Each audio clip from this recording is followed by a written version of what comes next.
Tena sema najua kwamba mimi wako nampenda tena.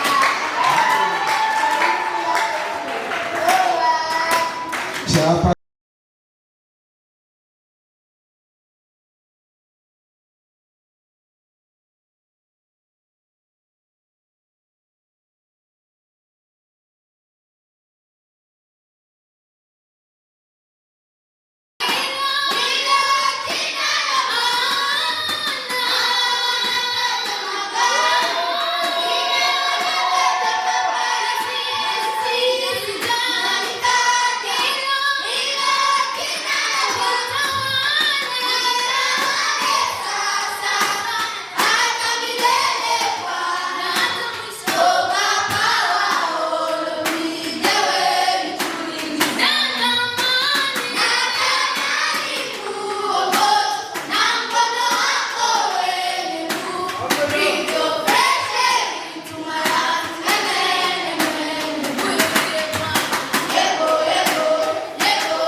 vitisho anavyotumia shetani ili kukutenga na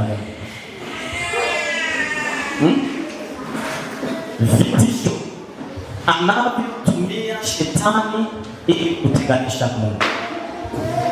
Amen, amen. Amen. Yesu alikuwa wapi? Hello? Yesu alikuwa wapi? Wapi? Mlimani kuomba. Wanafunzi walikuwa wapi? Baharini kwenye mashua. Very good. Bwana asifiwe. Amen. Bwana asifiwe. Amen. Yesu alikuwa mlimani akiomba. Wanafunzi walikuwa baharini kwenye mashua. Amen. Amen. Vitisho anavyovitumia shetani ili kukutenganisha na Mungu wako. Bwana asifiwe. Amen. Kuna vitisho mingi ambavyo shetani anavitumia ili kwamba akuone wewe ambaye ni mtoto mpendwa wa Mungu umetengana na baba yako. Amen. Amen. Na hivi vitisho ni vitisho ambavyo anavitumia sana kwa ulimwengu wa sasa, na usipokuwa makini unajikuta unaingia kwenye mtego wake, kwa sababu ukitengana na baba kupitia vitisho hivyo unajikuta umeingia kwenye mtego wake na unakuwa wake. Bwana tusaidie. Bwana tusaidie. Lakini nataka nikuhimize leo, kabla sijaingia kilindini kwenye somo, tunaye Yesu ambaye amewaona wakiwa baharini wanalia yowe na akawafuata ili kwamba wasaidie. Sasa yuko mlimani anaomba, wanafunzi wako baharini kwenye mashua wanalia ili kwamba wapate msaada. Aliyekuwa mlimani akajua wenye wako kule wana matatizo. Bwana asifiwe. Amen.